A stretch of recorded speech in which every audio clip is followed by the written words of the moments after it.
چیز انداخته بچه برای مال کرد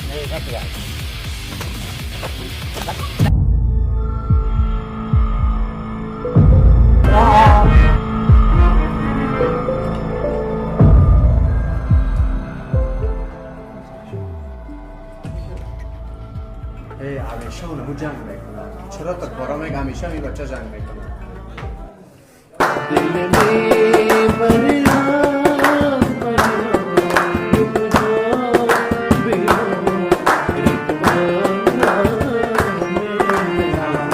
غلام سخی کی بود گفتن شما از اونا سوی استفاده کردین مسائل دینی رو با او مطرح کردین این پا حقیقت داد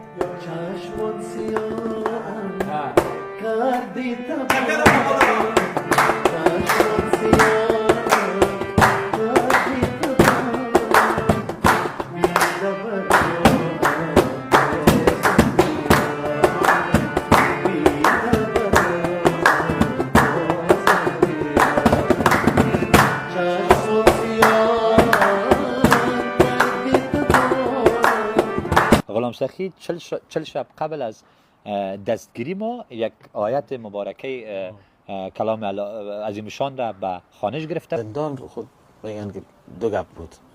طالبا که گیر میکرد یا میکشت یا یک کار چی میکرد. چی کار؟ که خود